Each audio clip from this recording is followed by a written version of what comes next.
नमस्कार। आज हम एक बहुत ही दिलचस्प वाक्य पर बात करने वाले हैं। जी।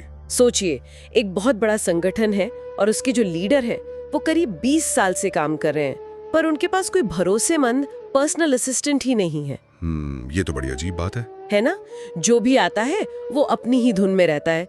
तो ये कहानी है गौतम बुद्ध की, जिन्हें संबोधि पाने के 20 साल बाद तक कोई स्थायी सेवक या उपस्थाक नहीं मिला था। बिल्कुल। और हमारे पास जो स्रोत है वो इस पूरी घटना को बड़े विस्तार से बताता है। और ये सिर्फ एक क्या कहते हैं जॉब वैकेंसी भरने की कहानी नहीं है। नहीं, बिल्कुल नहीं। ये कहानी है लीडरशिप की, सही टैलेंट को पहचानने की, और सबसे बढ़कर एक ऐसे व्यक्ति की जिसने पद स्वीकार करने से पहले खुद उस पद की परिभाषा ही बदल दी। सही बात है। तो चलिए इस कहानी में उतरते हैं। हम देखेंगे कि क्यों बुद्ध के सबसे काबिल शिष्य इस रोल के लिए रिजेक्ट हो गए, पर कैसे आनंद ने अपनी 8 शर्तों के साथ इस भूमिका को हमेशा के लिए बदल दिया। ये सिर्फ एक पुरानी कहानी नहीं, बल्कि आज के मैनेजमेंट और सेवा भाव के लिए एक जबरदस्त केस स्टडी है। बिल्कुल। तो कहानी शुरू होती है बुद्ध के ज्ञान प्राप्त करने के लगभग 20 साल बाद। 20 साल बाद। हाँ, और इस समय तक बुद्ध की उम्र भी ढल रही थी और उनके जो सेवक थे वो बिल्कुल भरोसे के काबिल नहीं थे। अच्छा। स्रोत में नागसमाल, नागित, उपवाण जैसे कई नाम हैं और उनके कारनामे भी मतलब बड़े मजेदार हैं। जैसे कि बताया गया है कि अगर बुद्ध उन्हें पूर्व दिशा में जाने को कहते तो वो पश्चिम की तरफ चल देते। अरे वाह। हाँ, और कभी-कभी तो वो बुद्ध का भिक्षा पात्र और चीवर यानी उनका कटोरा और कपड़े बीच रास्ते में जमीन पर रख कर कहते अब आप खुद ले जाइए, और अपनी मर्जी से कहीं और चले जाते। मतलब अनुशासन नाम की कोई चीज ही नहीं थी। बिल्कुल भी नहीं। और ये सिर्फ एक असुविधा या अनुशासनहीनता का मामला नहीं है। इसे थोड़ा गहराई से देखें तो बुद्ध की शिक्षा का सार ही है मन पर नियंत्रण और सजगता। सही। इन सेवकों का व्यवहार ठीक इसके उल्टा था।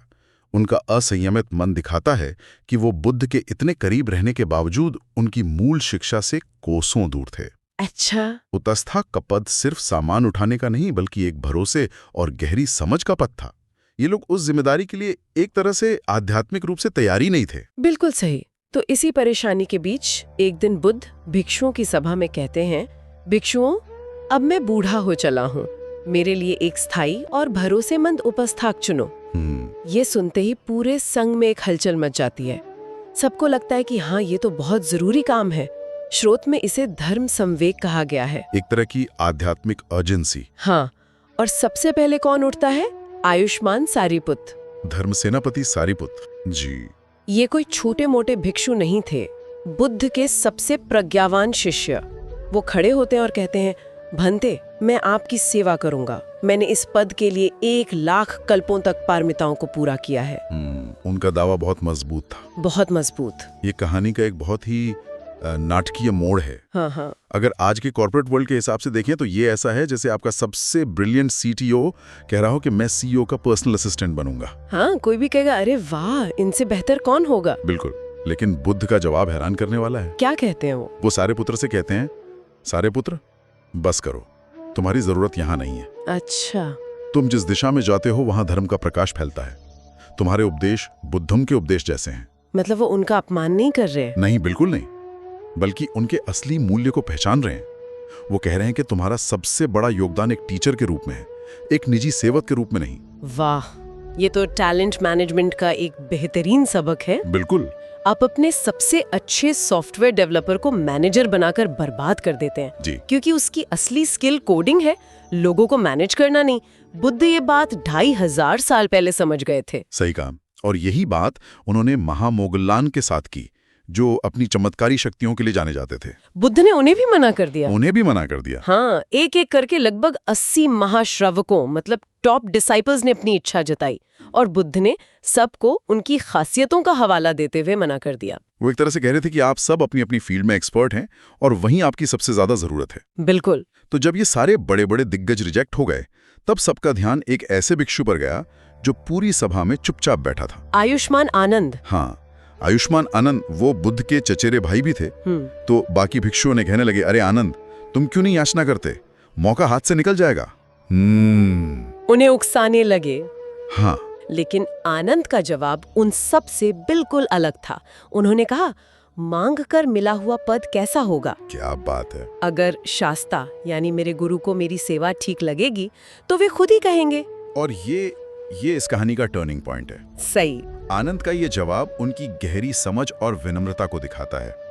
वो इस भूमिका को किसी प्रमोशन या कंपटीशन की तरह नहीं देख रहे थे। हाँ, वो समझते थे कि सच्ची सेवा मांगी नहीं जाती, वो दी जाती है और पहचानी जाती है। उन्होंने इस पद की गरिमा को एक क्या कहते हैं होड़ में बदलने से इनकार कर दिया। ये सिर्फ विनम्रता नहीं थी, ये एक बहुत सोची समझी अप्रोच थी। बिल्कुल। और बुद्ध तो मन की बात जानते ही थे। उन्होंने तुरंत सभा में कहा, भिक्षुओं, आनंद को किसी के उकसाने की जरूरत नहीं है, वो खुद ही समझकर मेरी सेवा करेगा। और इसी के साथ ये तय हो गया। हाँ, कि बुद्ध की नजर में इस भूमिका के लिए सबसे सही व्यक्ति आनंद ही है। यह एक और बात गौर करने वाली है। बुद्ध ने आनंद की क्षमता को ही नहीं, उनकी मंशा की पवित्रता को भी पहचाना। अच्छा। बाकी सब मैं कर रहे थे, जबकि आनंद ने इसे गुरु के निर्णय पर छोड़ दिया। उन्होंने साबित कर दिया कि वो इस पद के पीछे नहीं बल्कि सेवा के पीछे हैं। अच्छा, तो बुद्ध ने आनंद को चुन लिया, कहानी खत्म? नहीं, असल में कहानी तो अब शुरू होती है। बिल्कुल। जब भिक्षु आनंद से कहते हैं कि चलो, अब तथागत ने तुम्हें चुन लिया है, तो आनंद कहते हैं ठीक है, मैं सेवा करूंगा, लेकिन मेरी 8 शर्तें हैं। 8 शर्तें? हाँ, आज के जमाने में कोई इंटर्न अगर ज्वाइन करने से पहले 8 शर्तें रख दे तो उसे शायद बाहर का रास्ता दिखा दिया जाएगा। सही बात है। लेकिन यहाँ बुद्ध उनकी बात बहुत ध्यान से सुनते हैं। ये अपने आप में लीडरशिप का एक बड़ा सबक है। तो ये 8 शर्तें क्या थीं? इन्हें 4 न और 4 हाँ में बांटा जा सकता है। अच्छा, पहले न वाली शर्तें? हाँ, पहले वो 4 चीजें जो वो स्वीकार नहीं करेंगे। बताइए। पहली शर्त, बुद्ध को जो सबसे कीमती और सुंदर चीवर मतलब वस्त्र मिलेंगे वो मैं नहीं पहनूंगा। दूसरी, बुद्ध को जो सबसे स्वादिष्ट और खास भोजन मिलेगा वो मैं नहीं खाऊंगा। अच्छा। तीसरी, मैं बुद्ध की निजी कुटिया जिसे गंध कुटी कहते थे उसमें उनके साथ नहीं रहूंगा। और चौथी, बुद्ध जहां भी निमंत्रण पर जाएंगे मैं उनके साथ नहीं जाऊंगा। ये तो बड़ी अजीब शर्तें हैं। है ना? कोई भी पर्सनल असिस्टेंट तो यही चाहेगा कि उसे सबसे अच्छा खाना, कपड़े और बॉस के साथ रहने का मौका मिले। हाँ, सारे पर्क्स। आनंद ये सब क्यों मना कर रहे थे? यही तो उनकी दूरदर्शिता है। बुद्ध ने भी उनसे यही पूछा, आनंद, तुम्हें इन चीजों को स्वीकार करने में क्या खतरा नजर आता है? और आनंद का जवाब क्या था? उनका जवाब कमाल का था। उन्होंने कहा, भंते, अगर मैं ये सब सुविधाएं लूंगा तो बाहर लोग बातें बनाएंगे। अच्छा। वो कहेंगे कि आनंद बुद्ध की सेवा इसलिए कर रहा है क्योंकि उसे अच्छे कपड़े, अच्छा खाना और खास पहुंच मिलती है। मैं नहीं चाहता कि मेरी सेवा पर कोई ऐसा कलंक लगे। वाह। वो असल में अपनी और संघ की प्रतिष्ठा की रक्षा कर रहे थे। वो एक फायरवॉल बना रहे थे अपनी सेवा और किसी भी तरह के व्यक्तिगत लाभ के बीच। वो ये सुनिश्चित कर रहे थे कि उनकी भूमिका पर कभी भी स्वार्थ का आरोप न लग सके। ये असाधारण ईमानदारी और समझदारी है। मतलब वो अभी से पब्लिक परसेप्शन और अपने रोल के इंटेग्रिटी के बारे में सोच रहे थे। बिल्कुल। ये तो हुई ना वाली 4 शर्तें। अब उन 4 शर्तों की बात करते हैं जो उन्होंने मांगी, जो हाँ वाली थी। ये और भी दिलचस्प है। हाँ, पहली शर्त, अगर मैं अपनी तरफ से किसी का निमंत्रण स्वीकार करूं तो आपको वहां चलना होगा। अच्छा, ये एक अधिकार मांग रहे हैं। हाँ। दूसरी शर्त, अगर दूर दराज से लोग आपसे मिलने आए और मैं उन्हें आपके पास लाऊं तो आपको उनसे तुरंत मिलना होगा। में आप जो भी धर्मोपदेश देंगे वो आपको मुझे बाद में दोबारा बताना होगा। अब इन शर्तों को देखिए, ये स्वार्थ के लिए नहीं है। नहीं, ये अपनी भूमिका को और प्रभावी ढंग से निभाने के लिए। पहली 2 शर्तें क्या हैं? वो बुद्ध के एक कुशल मैनेजर या चीफ ऑफ स्टाफ की भूमिका तय कर रही हैं। सही। वो कह रहे हैं कि लोगों और आपके बीच का पुल मैं बनूंगा और इस काम को ठीक से करने के लिए मुझे ये अधिकार चाहिए कि मैं आपका समय मैनेज कर सकूं। वो सिर्फ एक सेवक नहीं बल्कि एक गेटकीपर और सूत्रधार बन रहे थे। और आखिरी 2 शर्तें? वो तो सीधे सीधे ज्ञान से जुड़ी हैं। हाँ, और उनका उद्देश्य भी बहुत गहरा है।